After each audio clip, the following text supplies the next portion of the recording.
दिल्ली के वजीर आला अरविंद केजरीवाल के एनआरसी के हवाले से बयान पर हंगामा शुरू हो गया है। दिल्ली पूर्वांचल मोर्चा के कारकुनान ने वजीर आला की रिहाइश गाह के बाहर मुजाहिरा किया। मोर्चे के कारकुनान ने मुतालबा किया कि वजीर आला अरविंद केजरीवाल को अपने बयान पर माफी मांगनी चाहिए।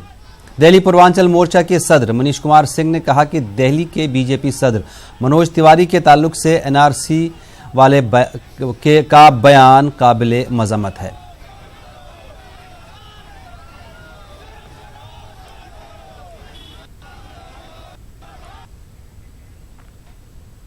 हरियाणा इलेक्शन में उम्मीदवारों के इंतखाब को लेकर दिल्ली में मुनक़दा होने वाली इलेक्शन कमेटी की मीटिंग में साबिक सदर अशोक तंवर मौजूद नहीं हुए।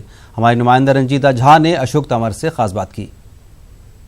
कांग्रेस के पूर्व अध्यक्ष अशोक तंवर हमारे साथ है बात करने के लिए। अशोक तंवर जी, पंजाब भवन में नजदीक ही है, कॉपरनिकस मार्ग में वहां बैठक चल रही है। आपके प्रदेश के चुनाव समिति की पहली बैठक है, उम्मीदवारों के नामों पर मंथन हो रहा है, लेकिन आप यहां अलग बैठक कर रहे हैं, क्या कारण है?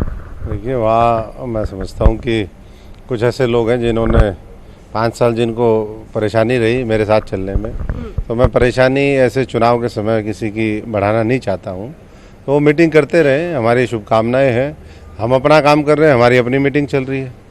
लेकिन ये भी तो एक तरह की परेशानी है, हरियाणा कांग्रेस के अंदर ये जो फूट की तस्वीर नजर आ रही है, ये भी तो प्रदेश की परेशानी ही है। कोई फूट नहीं है। बहुत से लोगों को मैंने पहले कहा कि 5 साल मंच साझा करने में दिक्कत रही, इसलिए अब चुनाव के एन समय पर मैं कोई ऐसी डिस्टर्बेंस नहीं चाहता जिससे उनको कोई परेशानी हो, और यही कारण है कि हम अपने कार्यक्रमों में लगे हुए हैं।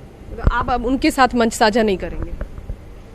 नहीं, ये तो उनका निर्णय था, और उनके नहीं, उनका जो निर्णय है, अब हम किसी के निर्णय को कैसे बदल सकते हैं? तो इस तरह कैसे हरियाणा में आप चुनाव जीतेंगे? उम्मीदवार जीतेंगे तो बिल्कुल 85 पार करेंगे, 85 पार, कांग्रेस सरकार अब की बार, भाजपा बार, ये तो जीतेंगे।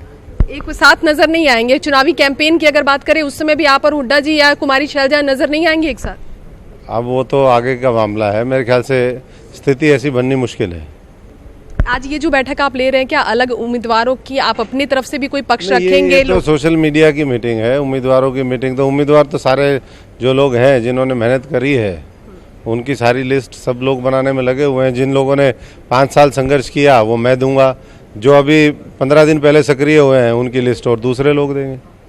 मैं 5 साल वालों की लिस्ट दूंगा और 15 दिन वालों की लिस्ट और दूसरे लोग देंगे। चलिए, धन्यवाद। तो अशोक तंवर हैं, लेकिन कहीं ना कहीं शब्दों में वो तनाव, वो जो आज तक जो राजनीति चली है हुड्डा और तंवर गैंग की, वो अभी बरकरार है। मंच साझा नहीं करेंगे, कैंपेन में साथ नहीं दिखेंगे, और यहाँ तक कि उम्मीदवारों की लिस्ट भी अलग अलग होगी। साफ तौर पर इनका कहना है कि मैं 5 साल जो प्रदेश के लिए काम किया है नेता, मैं उसकी लिस्ट दूंगा, और 15 दिन में जो सक्रिय हुए हैं नेता, वो दूसरी तरफ लिस्ट देंगे। कैमरा पर्सन योगेंद्र के साथ रंजीता झा, न्यूज़ 18 नेटवर्क।